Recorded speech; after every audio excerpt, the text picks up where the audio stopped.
Friends, welcome back to my channel. ఈరోజు video వచ్చేసి వరలక్ష్మి వ్రతం కోసం ఈజీ అయిన 5 రెసిపీస్ మా మమ్మీ మీకు చేసి చూపించబోతున్నారు. వీడియో లాస్ట్ వరకు చూడండి, స్కిప్ చేయకుండా. ముందుగా 2 కప్పులు రైస్ తీసుకొని వాష్ చేసుకొని 4 కప్పులు వాటర్ పోసి అన్నం ఉడికించుకోవాలి. మనం ఒకేసారి ఇప్పుడు రైస్ పెట్టుకొని 3 వంటకాలు ఇప్పుడు నేను మీకు చేసి చూపించబోతున్నాను. ఫస్ట్ పరమాన్నంకి హాఫ్ గ్లాస్ పాలు, హాఫ్ గ్లాస్ నీళ్ళు వేసి పొయ్యి మీద పెడుతున్నాను. తర్వాత ఆ పాలు మరిగిన తర్వాత అన్నం ఉడికిన తర్వాత పాలు మరిగిన తర్వాత 1 కప్పు రైస్ వేసుకొని అది కొద్దిగా ఉడకనివ్వాలి. ఉడికిన తర్వాత దానికి తగినంత బెల్లం,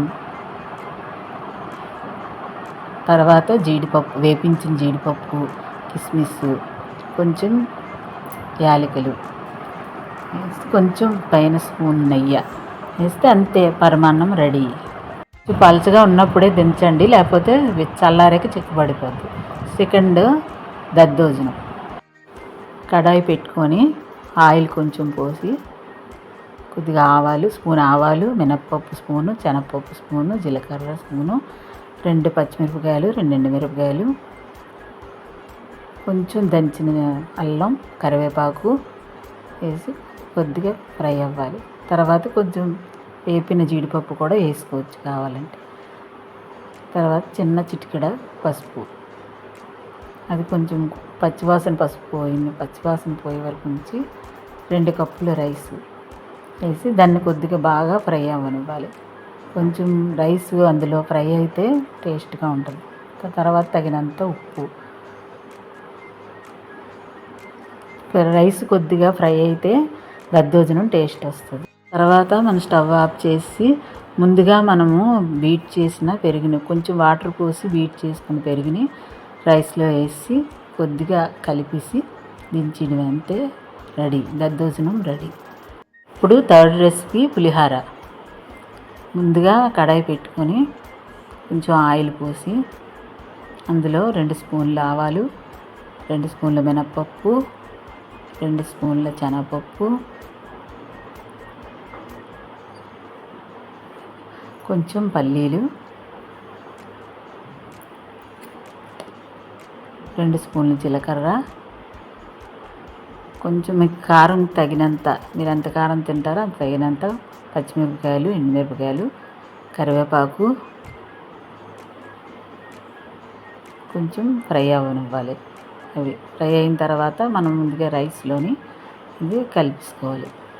తర్వాత అదే కడాయి పొయ్యి మీద పెట్టి చేసి పెట్టుకున్న చింతపండు రసాన్ని 2 కప్పులు వేయాలి. తర్వాత తగినంత సాల్టు, కొంచెం అంత పసుపు, పంచదార లేదంటే బెల్లం, మీకు ఏది ఇష్టమైతే అది వేసి కొంచెం కలిపి అది దగ్గర పడాలి. అలాగా దగ్గర పడిన తర్వాత అది రైస్లో కలిపి మొత్తం అంతా కలిసేటట్టు కలపాలి. అంతే, పులిహార, మన థర్డ్ రెసిపీ పులిహార రెడీ. మనం చూసారా, ఒకేసారి పెట్టుకున్న రైస్తోని 3 రకాల రెసిపీలు ఎంతో ఈజీగా అయిపోయాయి. మన 4th రెసిపీ పెసర పాయసం. ముందుగా పెసరపప్పు 1/2 కప్పు తీసుకొని దీన్ని జీడిపప్పు, కిస్మిస్, యాలకులు, బెల్లం. ఇప్పుడు కడాయి ముందుగా తీసుకొని దానిలో మనం పెసరపప్పు వేసి కొంచెం ఫ్రై చేయాలి. కొంచెం బ్రౌనిష్ వచ్చిన దాకా, పచ్చివాసన పోయిన దాకా కలిపి దాన్ని మనం వేరే బౌల్లో తీసుకోవాలి. మళ్ళీ అదే కడాయి పెట్టి కొంచెం అంత నెయ్యి పోసి జీడిపప్పు, కిస్మిస్ ఫ్రై చేసుకోవాలి. తర్వాత అవి వేరే బౌల్లోకి తీసుకొని ఇప్పుడు మనం ముందుగా ఫ్రై చేసి పెట్టుకున్న పెసరపప్పుని 2 సార్లు కడిగి 2 కప్పులు వాటర్ పోసి ఉడికించుకోవాలి, మెత్తగా ఉడికించుకోవాలి. మీకు తగినంత నీరు పోసుకోండి. అది ఉడకపోతే ఇంకొంచెం నీరు పోసి మెత్తగా ఇలా ఉడికించుకోవాలి. కొంచెం పలచగా ఉండాలి. తర్వాత బెల్లం వేసి దానికి తగినంత బెల్లం వేసుకొని, మీకు ఎంత స్వీట్ కావాలనుకుంటే అంత బెల్లం వేసుకోండి. కొంచెం ఉడికించుకొని తర్వాత మనం ముందుగా ఫ్రై చేసి పెట్టుకున్న జీడిపప్పు, కిస్మిస్, యాలకులు వేసి అంతా కలిపి కొంచెం అంత పైన నెయ్యి వేసి కొంచెం మనం పలచగా ఉన్నప్పుడే దించుకోవాలి, ఎందుకంటే చల్లారిన తర్వాత చిక్కబడిపోద్ది. అంతే, మన 4th రెసిపీ పెసర పాయసం రెడీ. ఇప్పుడు 5th రెసిపీ కొబ్బరి లడ్డు. ముందుగా మనం కట్ చేసి పెట్టుకున్న కొబ్బరి ముక్కలు 1 కప్పు మిక్సీ జార్లో వేసుకొని గ్రైండ్ చేసి మనం ఒక ప్యాన్ పెట్టుకొని అందులో నెయ్యి పోసి కొంచెం ఈ కొబ్బరిని అందులో ఫ్రై అవ్వనివ్వాలి. కొద్దిగా పచ్చివాసన పోయిన వరకు కొంచెం ఫ్రై అవ్వనివ్వాలి. కొబ్బరి ఫ్రై అయిన తర్వాత 1/2 కప్పు పాలమీగడ వేయాలి. అందులో కొంచెం అలా కలిపి తర్వాత పంచదార మీకు తగినంత స్వీట్ వేసి అంతా కొంచెం దగ్గర పడిన తర్వాత ఒక ప్లేట్లోకి తీసుకొని అది చల్లారిన తర్వాత మనం ఉండలుగా